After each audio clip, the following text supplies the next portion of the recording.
In an ancient hotel room in room 142 lay two foolhardy fools with nothing to do. They sit and they ponder about movies they've seen, while trapped in their room and stare at their TV screens. Sometimes they play songs on the instruments they've amassed. The Pinj and the Maggie on the Scabby Hayze Podcast.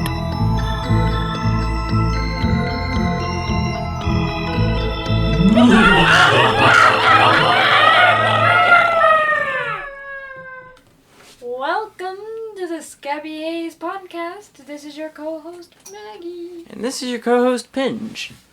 And today we're talking about two old classic horror movies from ye olden days of 1931. Dracula and Frankenstein. Now these movies are such horror classics that we just had to watch them. We watched Dracula first, and neither of us had seen any of these movies. We watched it a couple weeks ago? Yeah, we watched Dracula a couple weeks ago and we watched Frankenstein last night. We're starting with Dracula. So, initial thoughts on the movie. Todd Browning, first we'll do a few little facts about it. So, Todd Browning directed it.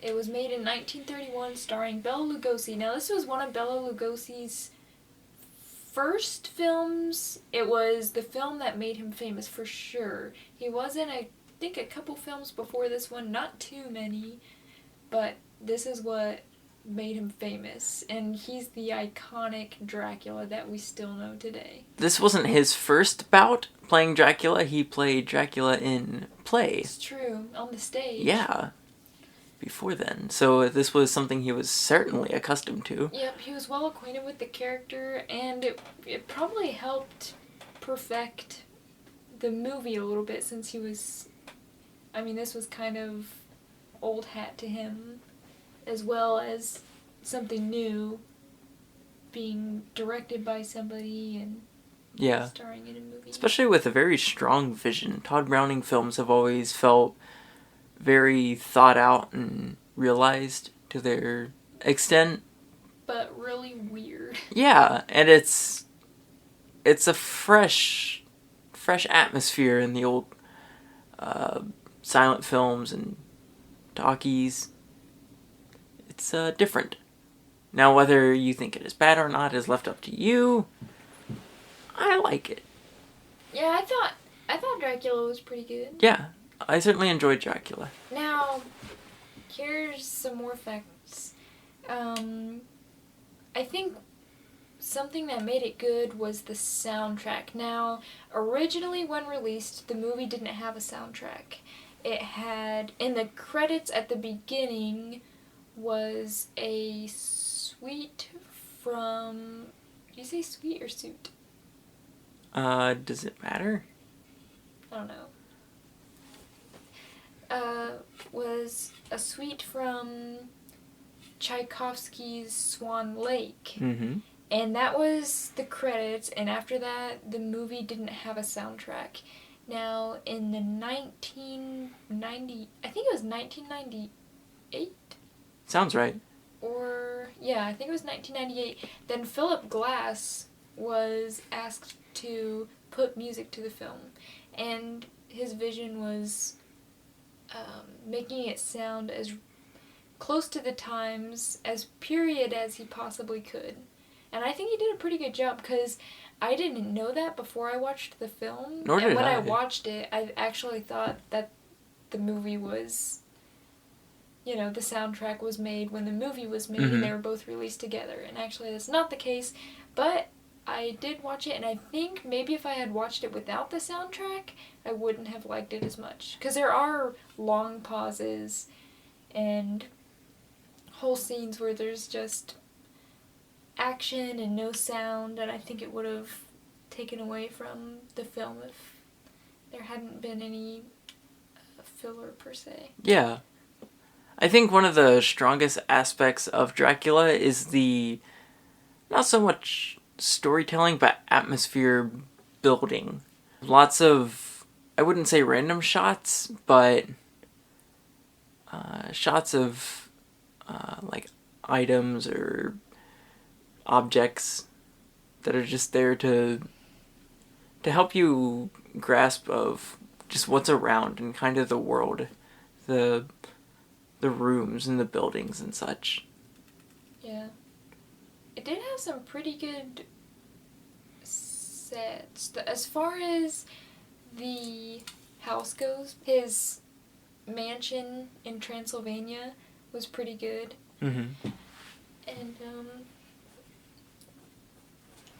nothing seemed too hokey except for the bat. Oh, but... the bat and the spider.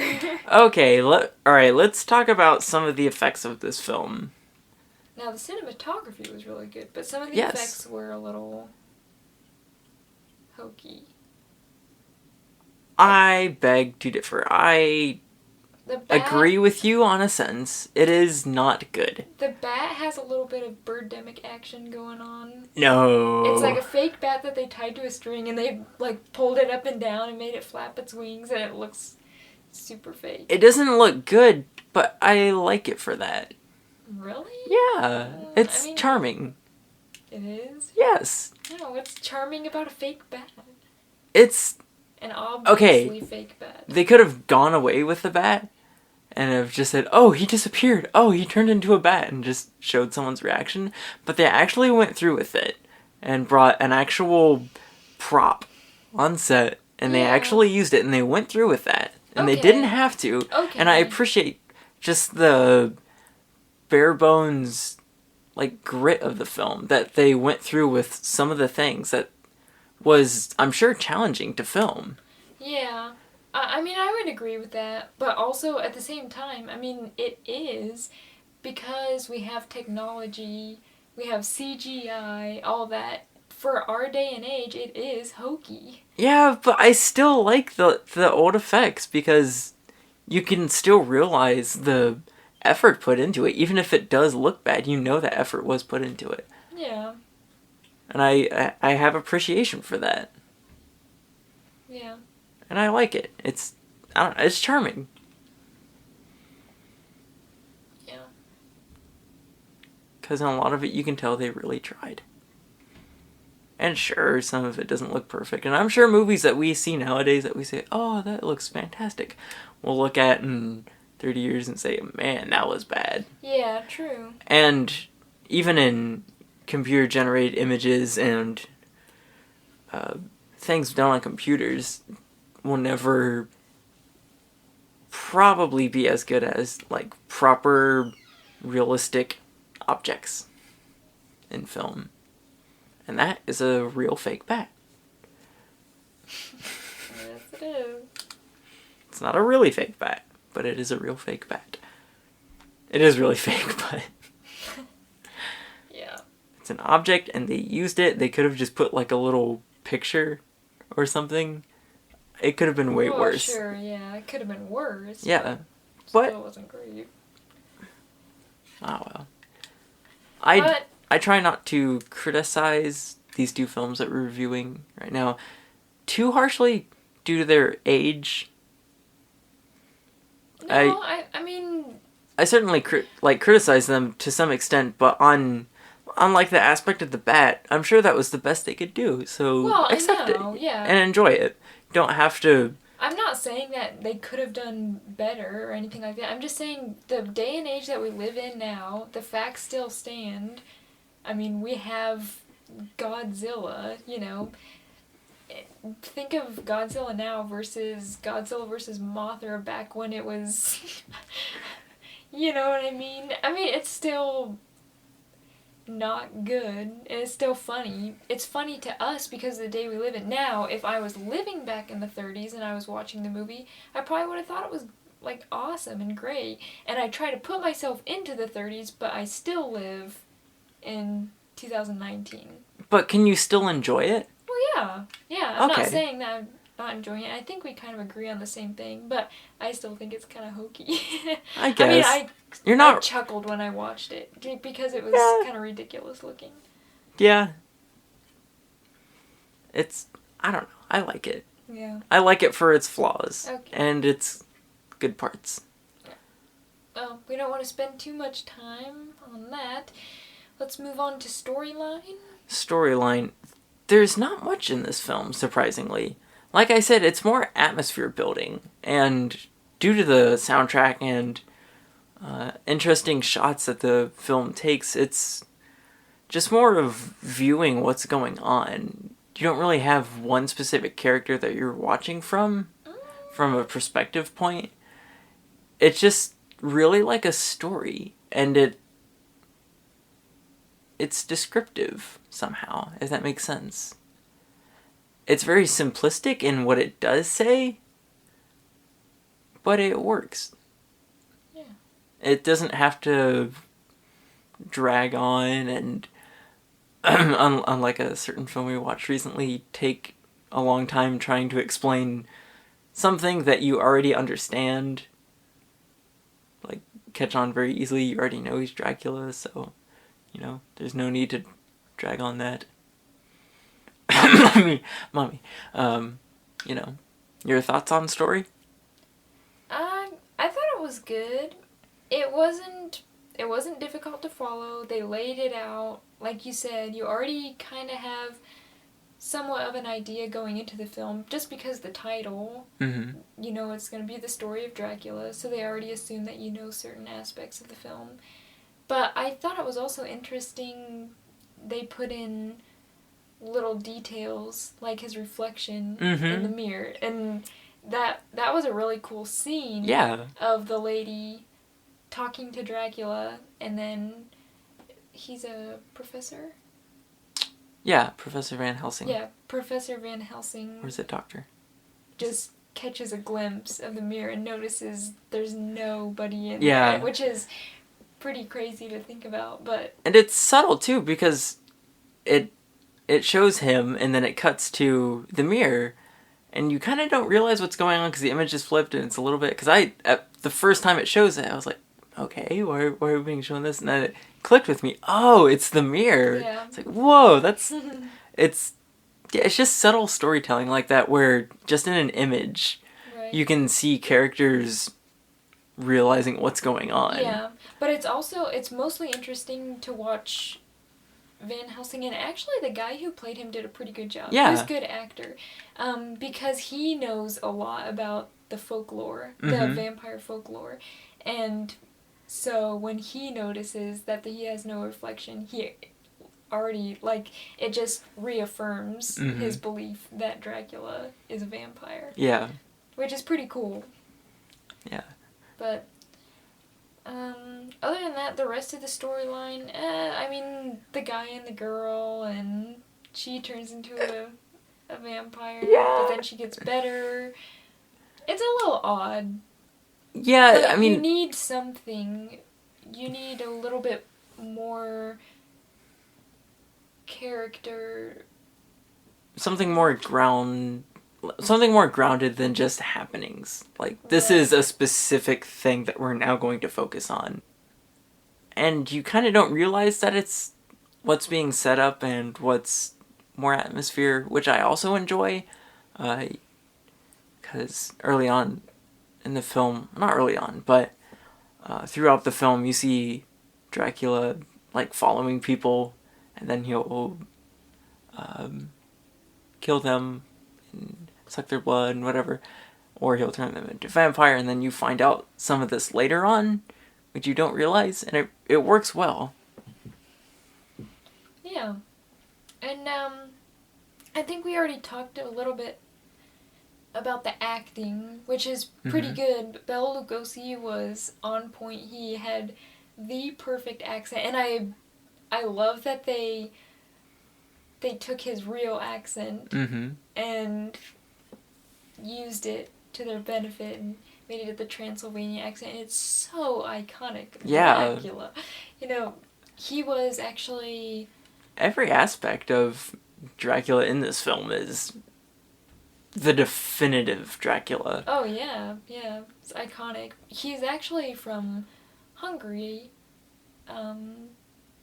So He had, of course, a Hungarian accent. They used it for the Transylvanian accent. Mm-hmm. And it sounds so sophisticated, yet eerie. Mm-hmm. And his expressions and reactions to things are the right amount of class and horror. Yeah. Which I kind of like about the film, too, because it's classy. Yeah. Yeah, the costumes, the uniforms, the outfits, the scenes, and the way that they talk. Yes. Yeah. You're right, And it is very sophisticated. Yeah, it's like a high society almost Mm-hmm. cast. And another really good actor in this was Dwight Frye, who plays Rainfield, one of Dracula's first victims in the film, and he's kind of turned into a vampire. He wants blood, but not like to the extent of a vampire. It's a little bit confusing about what happens to him. No. He's made into a servant or like a slave of some kind to Dracula. Yeah. Because Dracula can use mind control or some kind of communication, unspoken communication between he and Rainfield, where Rainfield will get orders from him and feels like he needs to follow them and feels kind of threatened. Yeah. Yeah. And he goes nuts. He goes absolutely insane. But he's good at playing an insane person. Yeah. A crazy person. Yeah, his acting was really good, and it's not just this movie. His throughout some of the films we've seen recently with him in it, he does like really well, and certainly puts effort into his work. Yeah. He's not a very well-known actor at all. Not really. I feel like he should have been. Mm-hmm. Yeah. Anyway, overall, I'd say that Dracula I was pleasantly surprised. Yeah. I didn't really expect to like it, but I did kind of like it. Mm-hmm. It was super good quality. Yeah. Like, the picture itself, Mm-hmm. the version that we found, was so good. I was. surprised. Because usually silence and older movies like that, early 30 movies, like you find them anywhere on the internet or wherever you can find them, and they're still kind of blurry. Mm-hmm. And but this one was really good. I do want to add one little notice I had with the film, and that's it goes in part of the acting with Bela Lugosi. He adds a very human aspect to it, but you still feel it's twisted. It's not really human. He makes it feel human, but you know that he, like, deep down he's a vampire, and he does a perfect job of portraying that. Mm-hmm. And his dialogue and his movements, it's all just not quite human. I'm sure that also, like we previously stated, he had good practice on stage, playing the same character over and over again. Mm-hmm. Yeah. So, and the more he got to understand the story, the more details he uncovered, and the more he was able to empathize with the character. Yeah. And, you know, portray it. Just so. But, yeah, overall, good. Now let's talk a little bit about our second movie, Frankenstein. Also made in 1931. Anyway, Frankenstein, this movie is set in Germany. Mm-hmm. And it is, of course, I mean, obviously you're not going to go into too much detail about the plot because everyone knows the story of Frankenstein. Dr. Frankenstein creates a monster. A dead being, and gives it life through science. Yeah. So that's pretty much it. Now, this movie, I want to talk a little bit about the characters/actors. Now, this movie, I felt very I'll just say this. I cringed a couple times during the movie because the acting was not good. It really just wasn't. And I try to give it the benefit of the doubt and say that maybe it was only certain characters and certain, unknown actors. But as was with The Mummy, Boris Karloff stands alone in being the only good actor in the whole entire film. Aside from Dwight Frye, who is also in Frankenstein, and he plays Fritz. He plays Fritz, the helper. Dr. Frankenstein's assistant in his laboratory. And he's a good actor. But other than that, there are just times where it's so bad that you kind of cringe because you wish it was so much better.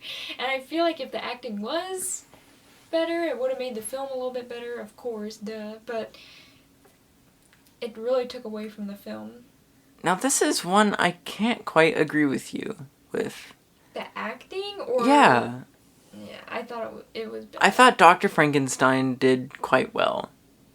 Maybe a little overdramatic sometimes. See, and I think it was so, it looked fake. Like, in his face, in his reactions, they were him reading lines. Like, he had taken, it seems like to me, and this might be insulting to the actor and the producers and the directors, but it seemed like he had a week to prepare. And then he just threw it all together and was like, oh, well, this person's really dramatic, so I'm just going to play your typical dramatic guy. And he didn't really fit the character very well. Or he didn't have time to understand the character and how the character would react. Because once you get in the mind of a character, then you can start to understand and portray, like, how they would act. And I mean, I'm not an actress, but they certainly almost grow themselves. Yeah, exactly. And a director chooses someone to play their character based on their mannerisms and how they act, and like, oh, this person would be great for playing this character. And so they add a bit of themselves, but it's their take on a character. And so you get like Dr. Frankenstein, but it's just the actor reading the lines and reacting dramatically. So you can just imagine the director in the background who now swing around and say it like this, and I don't know. It just, it doesn't feel as real as it should. You're not wrong. I mean, I feel in all of the acting, there's only just twisted moments where it's so close to being really good, or good, in my opinion. And I feel at the start of the film, you and I just went on branch paths. Because that almost always happens in a film. The beginning has to hook you, or you're never going to follow for the rest of the film. And I think I was hooked just sort of out of a, alright, I'm going to enjoy this film probably. You know, I'm not going to be harshly criticizing it, and I'm not going to be hoping for the best. Well, I wasn't going into it trying to think of ways I could trash it, but, I mean, it just didn't impress me, and it was mainly the acting that I didn't enjoy about the film. What else did you not enjoy? I didn't care for the sets. The sets were super corny, and they were really bad, and you could tell that they were painted in the background, and it was a little odd. The only good scene was with the little girl and the monster. It's the only good scene in the entire film? Well, the one with, I mean, it had a realistic, it was outside. I mean, as far as sets go. Then it's not a set. Okay, then there were no good shots of the set. Because they were all pretty bad. I mean, his laboratory was, It was okay, but it just, I don't know. I guess It was hokey. I guess for sure. me, I was never gripped into the film, but I definitely enjoyed myself while watching it. Yeah. I just kind of accepted the flaws.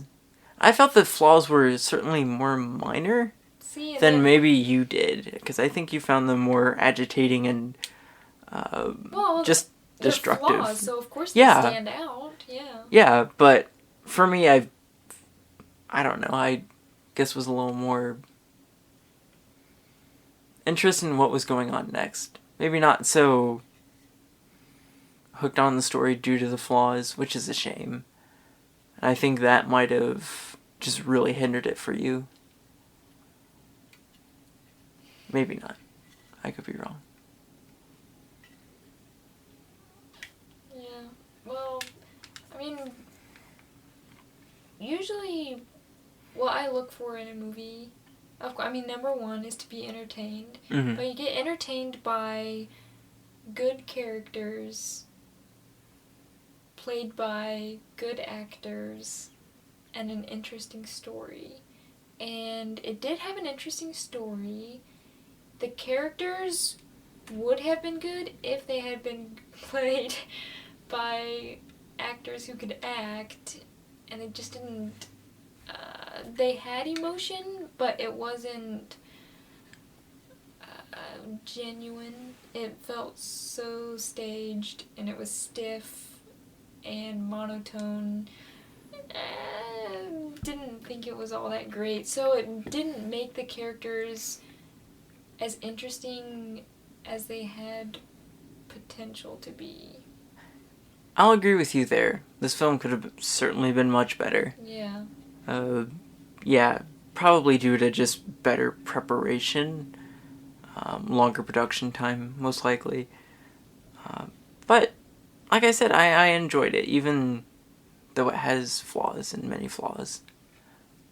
Like, even though some of the backgrounds you can tell are, obviously paintings and such, I can still enjoy it.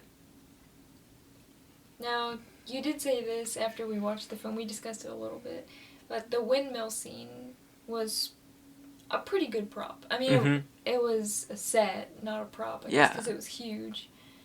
I forget how much, I've heard of this in the past, but that was a very expensive shot. I'd imagine so. It's so big, and they just set it on fire. Yeah. But it's a real windmill. It's not a miniature or... Yeah. Also, let's talk a little bit about something that was realistic in the film, which was the makeup. The makeup of the monster was pretty good. And even nowadays, it was pretty good. It was pretty seamless where it needed to be. I mean, as far as, like the odd bumps and stuff that you see in episodes of The Twilight Zone, which was years later. Mm-hmm. The masks and stuff that were obviously fake, but he actually feels like he's been stitched together. Yeah. It's not perfect. There's like bumps and weird parts that just don't fit. There's lumps and such. There were two things that I really thought that really impressed me. It was his hands, where his arms are. There's a stitch like all the way around his forearm. And there's a vein, which I couldn't tell if it was fake or not. I don't know. But man, it stood out. Yeah. And it looked really good. But the stitching on his arm was excellent. And also, the way that Boris Karloff was able to portray a monster who doesn't know who is learning how to walk for the first time, who doesn't understand his own body, or doesn't know what his arms are supposed to do, and he flails his arms around like he doesn't really know exactly how they work yet. Yeah. But he portrays that so well, and it's just like the bulkiness of this amalgamation of body parts, which is pretty disgusting, but it is the story of Frankenstein, so... But anyway, it just... The way that he walks and moves, I thought was very impressive. And he also does it very well. Quite iconic as well. Yeah, exactly. It was also interesting to know all the famous quotes that came from these movies. Now, we had never seen either of these movies before, but sometimes they would say a line, and you would think, that's where that came from? Oh! Yeah. What? Children of the Night. Yeah. What music they make. Crazy am I. We see who's crazy now. I have a small question for you about... Well, what did you think of this story? The story? Mm-hmm. I think it... I don't know. It wasn't... It's kind of weird. I mean, I gotta be honest. It's pretty weird. Yeah. And I felt like it should have had a moral. Yeah. At the end of the story, they should have wrapped it up and made a moral to the story. It just felt like it needed it. Mm-hmm. And you didn't get that almost closure. I mean, the monster dies and... Frankenstein lives. Kind of question mark? Yeah, maybe he does. I don't know.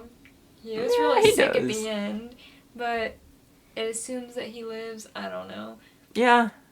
It was a weird last scene to end it on. But they should have ended it with a moral of some kind. They should have wrapped it all up with a moral. Because at the beginning of the film, there's the narrator that talks about because he tried to play as God and such. Right, and even a line in the movie is, now I know what it's like to be God. Yeah, and it seems like it's going for a moral right there, and it never, like you said, brings closure to that, and it's just kind of left open. Right. And it feels you wanting more. Which, I didn't like that, definitely. I mean, as far as the idea of a guy creating a monster out of tons of different bodies, I mean, that's alright. Pretty normal stuff.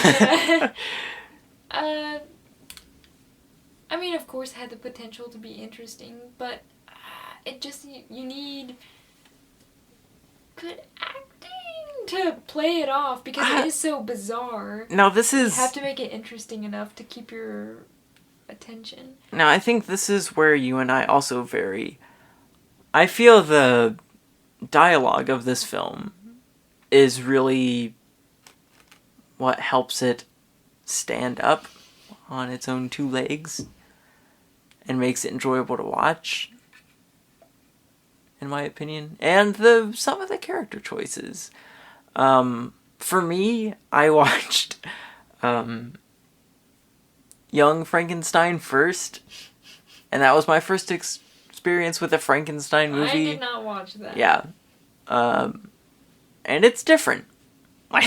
Really different, but even storyline-wise and character choices and what they do is different. So I found Frankenstein from 1931 quite refreshing. Yeah. It was different, and I enjoyed to see, like, the professor. He is actually helping Frankenstein. He's not like, oh, you need to destroy it, and then he runs off. Yeah. Like you would expect. No, he sticks around, and he tries to help him. He does a little bit of scientific discovery, but he still thinks that the monster should be destroyed. There's the wife who is still, or the fiance. Yeah, she's not. She's still trying to. Married. You're right. The fiance, she tries to help her. Fiance. Yeah, her betrothed one. I don't know. Out. There's the best man. Yeah, random. Yeah. And maybe some of you scabbies know this, but this bugged me the whole movie. Isn't it Dr. Victor Frankenstein. Isn't that his full name? I think that's a version. I have to look this up. Okay, maybe it is a version. But I thought the original was Victor Frankenstein. And it bugged me that the best man or the other guy that liked the same lady was Victor, and he was Henry Frankenstein. I don't know. I thought it was a little out of place, but maybe I'm wrong. I don't know. I always thought it was Victor Frankenstein. It could be that later versions are, because there's no Igor in this film. It's Fritz. Yeah, it's Fritz. But that has become such a staple of Frankenstein. It's always Igor as the helper. Yeah, but it was Igor from the book? I am not sure. Something that has come to be... I don't know. I think it was in one of the movies later on that they included Igor. I'm not sure about the book. I've never read either Dracula or Frankenstein. Yeah. What did you think about the cinematography of Frankenstein? Well, I mean, I already said what I thought about the sets, so... Well, I should tell you two different things. Something. Yeah, I know. Okay, it was choppy. There were a couple scenes where, in the beginning, when her name's Elizabeth, Frankenstein's fiance, Elizabeth, is talking, and then all of a sudden it's like zoomed in on her face. And just like, oh, it's like it's like her nose and her mouth and her eyes, and that's all you see. And that was pretty odd. There was actually at the end what could have been super epic of like either a pan out or a different angle where it shows the windmill on fire, and then all of a sudden it's like choppy and it zooms it out, which I didn't care for the choppiness right there, but it is a pretty cool scene. I didn't care for the transition. So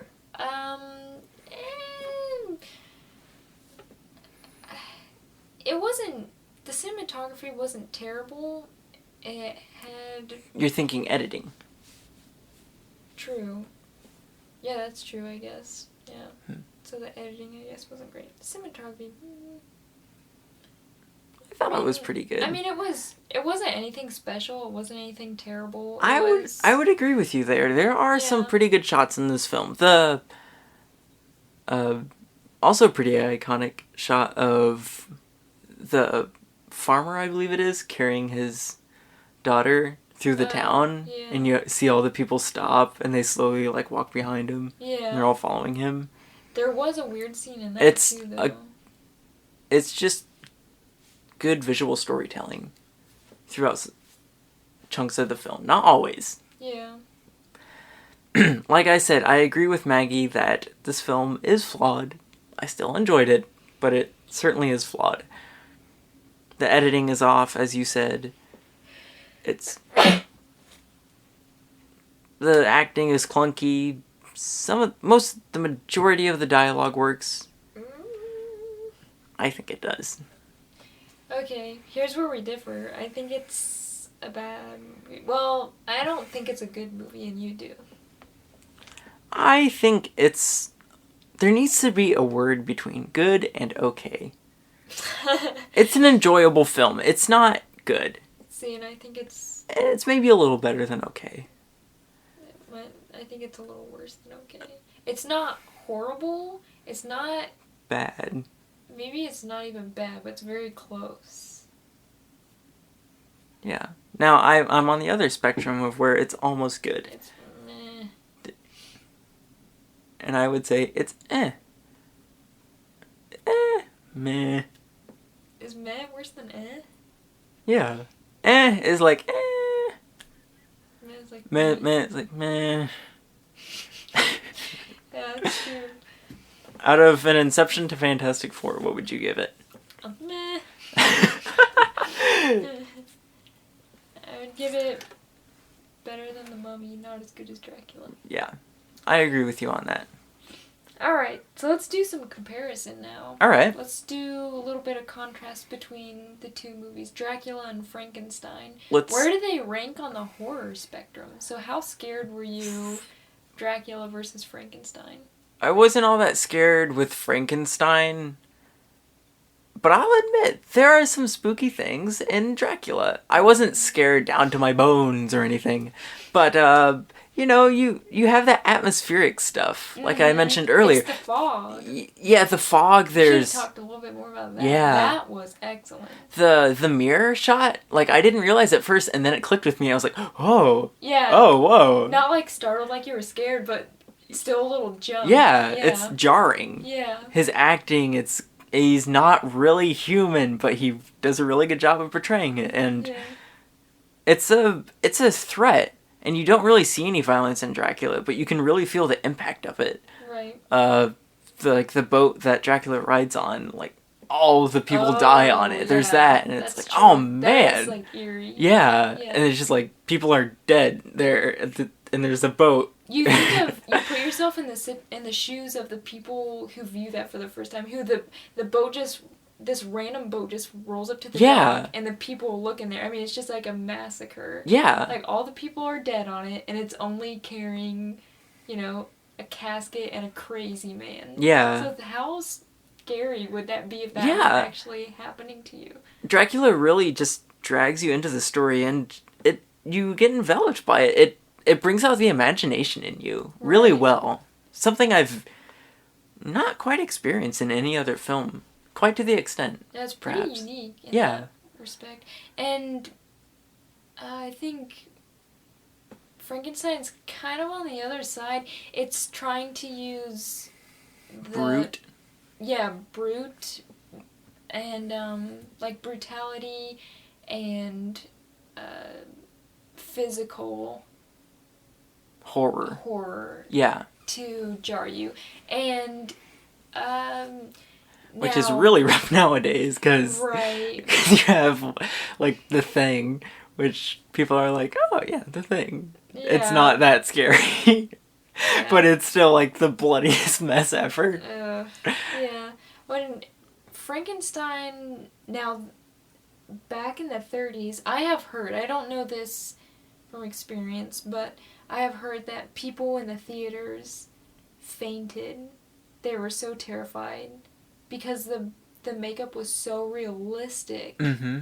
And it is. It's impressive. So I feel like I'm kind of at a disadvantage being in the age that I'm in. Yeah. Because throughout the whole movie, there wasn't a tinge of like scared or on the edge of my seat. I was really hoping for some of it because they try some subtlety where he's in the background and he's kind of lumbering around. Yeah. There are a few of those shots and they don't last long enough. There's not that much happening. It's like, you're right. Yeah. Frankenstein could have been a whole lot better. Yes. If they had put a little bit more, not tension, but subtlety. Yeah. Subtlety is what it needs. Subtlety, yeah. I have to wonder, though, if we would like Frankenstein more if it got the Dracula treatment where it got a soundtrack. I don't know. I really wondered that, because like you said, if you watched Dracula without the soundtrack, it probably would have been less. That's so if true. Frankenstein had a soundtrack, would it be more? I mean, that is true. I didn't think about that. So, yeah, and actually, the soundtrack to Dracula does help with the spookiness. Yes, very much. It's all strings, which are beautiful. And absolutely. They're high. Yeah, it's a beautiful soundtrack. It is a really pretty soundtrack, but it's got the fluttering of the strings, and it has the slow eerie tones. Yeah. It works really well. It just puts you in a mood, and it elevates the movie. Right, yeah. Okay, now let's talk about storyline-wise. Which do you think has a better storyline? Now, Dracula has less of a storyline, but my reaction to the storyline was positive with Dracula, and that I was actually interested in the story. Mm-hmm. There isn't... Now, I would say the side story to Dracula is the lady who gets bitten by him and is turning into a vampire, and they're like, oh, we're trying to make her better. That's the only kind of actual storyline that's happening. Yeah. It's only in, like, the second half of the movie. Yeah. But, so, I guess Frankenstein has more of a storyline, but it's less interesting than Dracula. Because Frankenstein's storyline is pretty interesting, but they didn't give it its potential in the movie. The moral. It just needed a moral. Yeah, it needed the moral. That's so true. Yeah. And Dracula didn't. And it works that way. And that's cool. Yeah, it didn't need a moral, though. Yeah. It had no... need. Yeah. It had no challenge in the beginning. It didn't raise one and then not give it to you, which Dracula... Or not... which Frankenstein did. Yeah. Okay. I think you and I can both agree on the acting. Yeah. Dracula is better. Dracula was better. Yeah. Even though Boris Karloff sure gave it a lot for Frankenstein. Well, let's do this. Monster. Let's say Bela Lugosi versus Boris Karloff. Okay. All right. Do you have a preference, or did you enjoy one more than the other? I like Boris Karloff's twisted like grin that the monster kind of has, and you can't really read his expressions all that often. Yeah, Sometimes like a you certainly cold can. stare. Yeah. Like the whole face is like askewed. He doesn't have the cold stare, Dracula does, but Frankenstein has like a brainless, like you don't know what he's gonna do. Like, yeah, is he gonna just come over here? Does he understand what is happening right now, or is he gonna murder me? Yeah. Yeah. Which is unnerving, but he does play it well. Yeah. And it's brainless. I might have to give it to Frankenstein because he's working with all that makeup on his face. Yeah, he's still able to portray some things. That is true. And they had to add prosthetics. Obviously, the giant feet, way famous. Yeah. And all of that.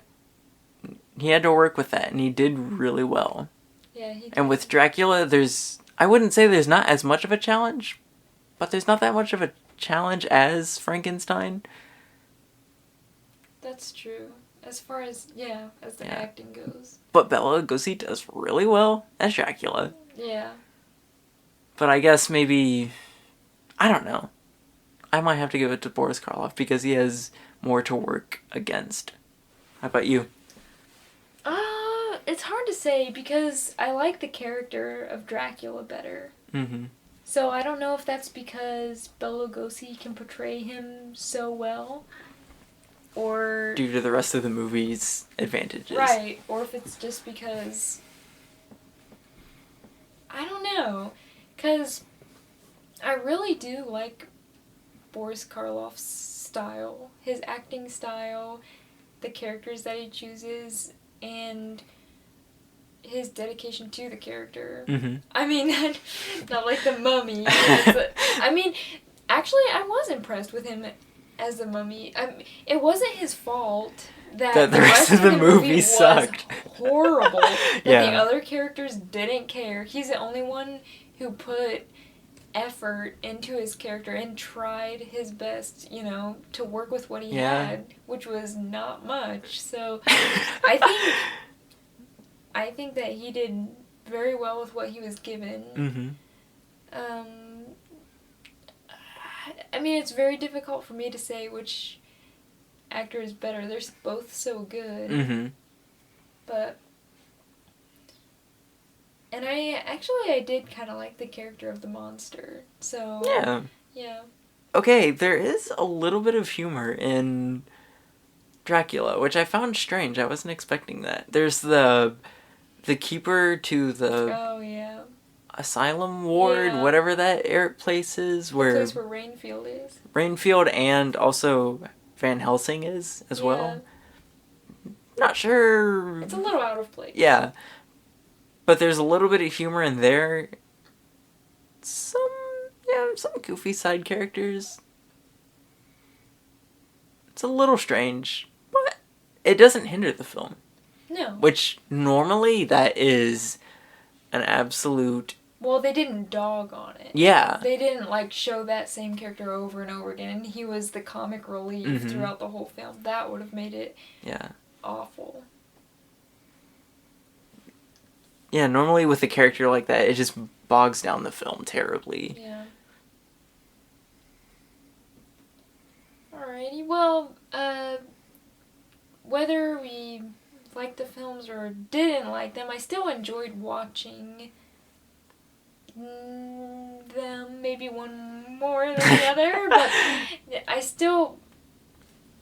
I guess I don't regret watching either of the films. No, I don't. Now, one of them I probably would rewatch, and one of them I probably wouldn't, so bottom line, which one did you like better? Dracula. I have to give it to Dracula because it's an atmospheric film, and I know I keep saying that, and it's a little jumbled, but I wasn't expecting that. I was expecting, back in ancient folklore, this is a vampire, and we discover that through the film, and your mummy, I guess. But we didn't get that, and it's different. That's true. It's, it changes. There's not twists and turns, but you're not quite expecting what's going to happen next. It leaves you in mystery. Very visual imagery that's enjoyable to watch, and it gives you some spooky vibes. Yeah. And it's enjoyable. But you still liked Frankenstein too. Yeah. Frankenstein was certainly clunkier, a stitched together movie, if you will. Yeah. It was a monstrosity. Oh, there we go. You suck. Oh, you suck. Yeah. Because vampires. Mm-hmm. You didn't mean Not the point. Yeah. Your final thoughts on Dracula? Yeah, because you assumed that I liked it better. Yes, I did like Dracula better than Frankenstein. I didn't care for Frankenstein. I did like Dracula. Now, Dracula, I liked it for a number of reasons. I just liked like you said, the atmosphere. I liked the style of the movie. Yeah. Yeah. Because it was classy.